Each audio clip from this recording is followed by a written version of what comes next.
Welcome to Mindless Entertainment. I am Jesse Milestone, and this is meant to offend. So if you're offended, good. Today I'm here to answer the age-old question, does size really matter? And I'm here to say that yes, of course, size fucking matters. It's completely idiotic to say it doesn't. But hold on, before you click away, this is not a video about shaming men for their undersized junk, you know? It's not what this is about. This is actually about a discussion of sexual needs and how it affects our traditional understanding of monogamy, all right? And don't worry, because ladies, I'm coming for you too. We will discuss the different things and issues with compatibility that your bodies create as well, because this is not just a one-sided issue.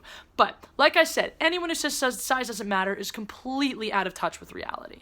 Now look, that's not to say that an average or even below average sized dick cannot be perfectly sexually acceptable and adequate and give a lady a damn good time. They can for many, many reasons, because yes, it's not as much about how big it is as it is how you use it. You could have a tree trunk hanging between there, and if you just go, it's not going to be good for anybody except maybe you because you're an idiot. But you can absolutely have an average or below average package in terms of girth and length and know what to do with it in a way that you would please women far more than a guy who's twice your size. It's absolutely possible. Now, there is also a point where small gets to be too small, though. Like, if you can't thrust 2 times in a row without it popping out, that's too fucking small, okay? Like, put a sleeve on it. There's the things that make it big, put that on it. Like, do something, because, come on. Anyway. That's not to say that it's a problem or that you should feel bad or insecure because your junk is small. If your junk is small, get better at the other things, first of all. Like, make a woman come so many times that by the time you stick it in there, it doesn't even matter what you do because she is completely 100% satisfied, and then you get a, finish everything, whatever. There's ways around that, and there's ways to deal with that, right? But to sit there and be like, I have this average penis, and instead of doing anything about my sexual performance, I'm just going to do whatever I've always done and say that this is fine, and you just have to deal with it and accept me as I am, or suck it. I'm sorry, but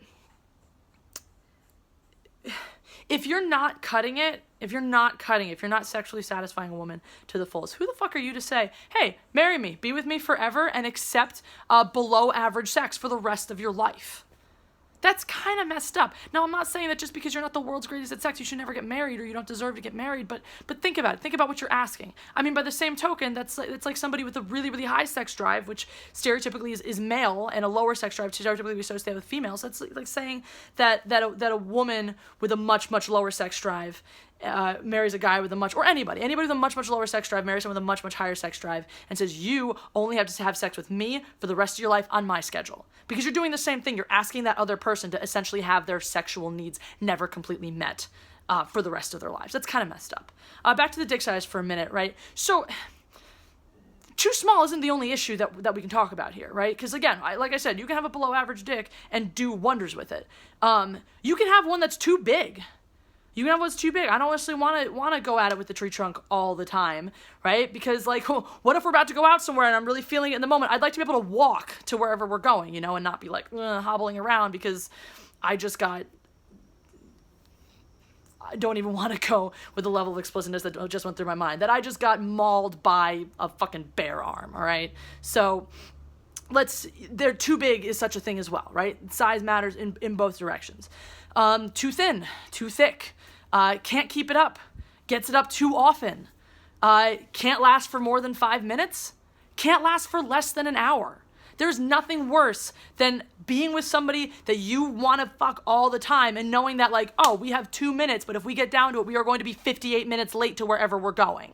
Like, that sucks just as much as a guy who can't last as long as you do every single time. There's a lot of issues going on here. And even, let's say you have the perfect penis. It is 100% like golden, perfect, the best curvature for hitting the G-spot, the exact right amount of thickness, the exact length, that it's perfect. Okay, I have a favorite ice cream flavor. And if you said you have to eat this one ice cream flavor for the rest of your life, I'm going to choose my favorite flavor. Now, just because I choose my favorite flavor and continue to enjoy my favorite flavor for the rest of my life, that doesn't mean I don't occasionally want to try another flavor of ice cream. That's really what we're talking about here. is choice and variety, because it is so different. It is so different having sex with one person to the next, right? And like I said, we're not just talking about men with issues here, right? Women. I'm not nearly as experienced in this area, having only had practical experience with one vagina, and that's my own. But I'm sure those experiences are drastically different too. Women have dryness issues sometimes. There are women who just have unfortunately cavernous vaginas, or women who have had children, and that shit just ain't never the same again, right? Like, blessed to you and your vagina for making life. That's wonderful. But at the same time, a average Joe over here is probably not going to get as much out of it, right after you popped out a baby. So probably don't do it right after, because then you're like bleeding and it hurts and stuff too. But you know what I'm saying. Anyway, so by that token, it's the same thing. And again, like, I don't know, I don't think that there's as much variety in the experience of one vagina to the next, but I really don't know. It could be drastically different. It could be like, oh, this one feels like a hug, and this one feels like a dog drooling on me. I don't know. I don't know. My point is that sexual experiences vary so greatly from one person to the next that it is completely reductive to say this is it forever. Also, the odds of two people being 100% sexually compatible for the rest of their lives are so slim that it's absurd to sit there and be like, you can only have sex with me, and if you have sex with somebody else, I'm gonna cry. So what I'm saying is, like, let your significant other have sex with other people. Have rules, have boundaries, and it can't just be one. It can't just be like, oh, well, I need to have sex with other people, but you can't. No, that's ridiculous. Like, it should be both of you have rules, have other experience, and you talk about it. You talk about it.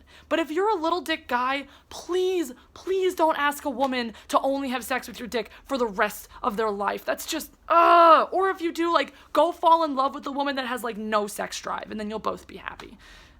But maybe not, because you're probably a little dick guy who's like, I want to fuck everything all the time. I don't know.